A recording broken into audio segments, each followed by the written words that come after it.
Hello friends, welcome to my video. Friends, మనకు ఈ వీడియోని స్పాన్సర్స్ చేస్తున్న వారు ఎస్బీఓ డిజిటల్ మార్కెటింగ్. వీరు అందరికీ పార్ట్ టైం జాబ్ని ఇస్తూ ఉన్నారు. డైలీ 200కు పైగా సంపాదించుకునే అవకాశం, అది కూడా మన యొక్క ఫ్రీ టైంలో. ఇకపోతే వర్క్ ఓన్లీ మన యొక్క సోషల్ మీడియాలో కంటెంట్ను షేర్ చేయడం మరియు పబ్లిష్ చేయడం ద్వారా మన ఇన్కమ్ని సంపాదించుకోవచ్చు. ஸ்கிப் பண்ணாதீங்க, பெரிய தப்பு. தினம் 300 ரூபாய் சம்பாதிக்க அரிய வாய்ப்பு. இன்ஸ்டாகிராம், ஃபேஸ்புக் பயன்படுத்த தெரிந்தால் போதும். Content post and content publishing மூலமா தினம் 300 ரூபாய் சம்பாதிக்கலாம். இந்த வேலை செய்ய 5 நிமிடம் போதும். Work training support, group communication support, all language customer live chat support, முக்கியமா சொந்தமா ஒரு பிசினஸ் ஸ்டார்ட் பண்ற அளவுக்கு உங்களால கற்றுக்கொள்ளவும் முடியும், சம்பாதிக்கவும் முடியும். இந்த வேலை வாய்ப்பு வழங்குவது 5 வருடத்துக்கு மேல ரன் ஆகிட்டு இருக்க நம்ம தமிழ்நாட்டு company school of business organisation private limited. மேலும் விவரங்களுக்கு டிஸ்கிரிப்ஷன்ல கொடுத்திருக்க நம்பருக்கு வாட்ஸ்அப் பண்ணுங்க. హలో ఫ్రెండ్స్, మనము ఈ వీడియోలో సెప్టెంబర్ నెలలో సూర్య చంద్ర గ్రహణాలు ఏ తేదీల్లో ఏ సమయాల్లో ఏర్పడబోతూ ఉన్నాయి అన్న విషయాలు మనం ఈ వీడియోలో పూర్తిగా తెలుసుకుందాం. సెప్టెంబర్ నెలలో పలు పండుగలతో పాటు ఒకే నెలలో చంద్రగ్రహణము మరియు సూర్యగ్రహణం ఏర్పడబోతూ ఉంది. ఏ రోజు ఏ గ్రహణం ఏ సమయంలో ఏర్పడుతుంది అన్న విషయాలు మనం ఇక్కడ తెలుసుకుందాం. భాద్రపద మాసము శుక్లపక్ష పౌర్ణమి రోజున సెప్టెంబర్ 7న సంపూర్ణ చంద్రగ్రహణం సంభవిస్తూ ఉంది. ఈ గ్రహణం రాత్రి 9:58 మొదలై సెప్టెంబర్ 8 అర్ధరాత్రి 1:26 వరకు ఉంటుంది. గ్రహణ వ్యవధి పూర్తిగా 3:28 అన్నమాట. సెప్టెంబర్ 7 రాత్రి 11:42 చంద్రుడు సంపూర్ణంగా కనిపించడు. సంపూర్ణ చంద్రగ్రహణం సెప్టెంబర్ 8 అర్ధరాత్రి 1:26 వరకు ముగుస్తుంది. కాబట్టి అంతవరకు చంద్రుడు కనిపించడు.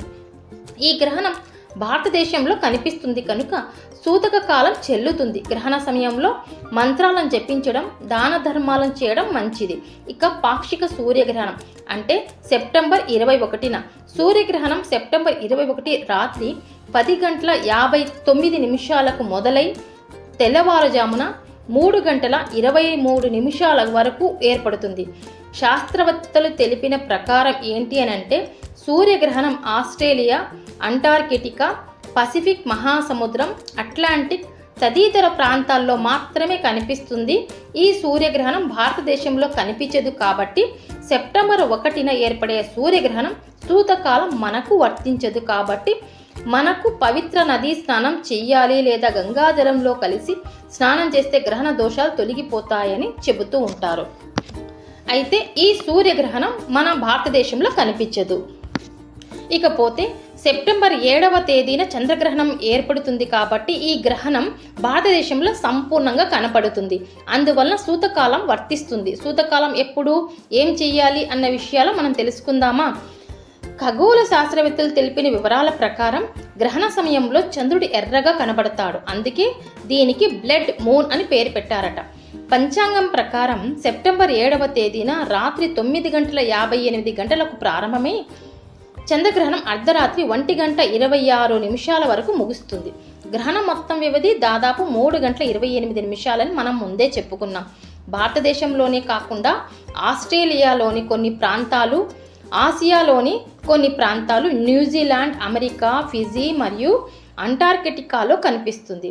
శాస్త్రాల ప్రకారం చంద్రగ్రహణం సూతకాలం గ్రహణానికి 9 గంటల ముందు ప్రారంభమవుతుంది. అంటే సెప్టెంబర్ 7వ తేదీ మధ్యాహ్నం 12:57 ప్రారంభమవుతుంది.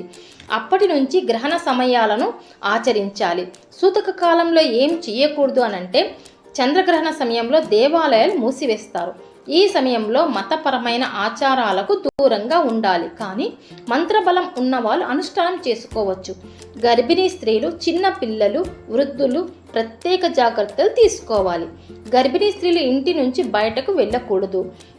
పదునైన పనిముట్లతో ఎలాంటి పనులు చేయకూడదు. కనీసం కూరగాయలు కూడా కట్ చేయకూడదు. ఆహారాన్ని వండకూడదు మరియు తినకూడదు అని పండితులు సూచిస్తూ ఉన్నారు. ఇక చంద్రగ్రహణం భాద్రపద మాసం పౌర్ణమి రోజున సంభవిస్తుంది. అంటే పితృపక్షం కూడా అదే రోజు నుంచి ప్రారంభమవుతుంది.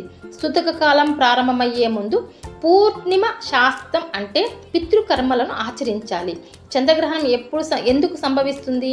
ఖగోళ శాస్త్రం ప్రకారం సూర్యుడు చంద్రుల మధ్య భూమి వచ్చినప్పుడు సూర్యుని Kranti చంద్రునిపై చేరుకోదు.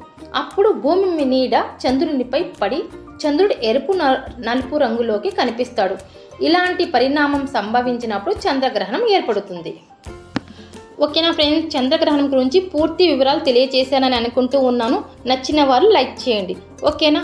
Thank you friends, thank you very much.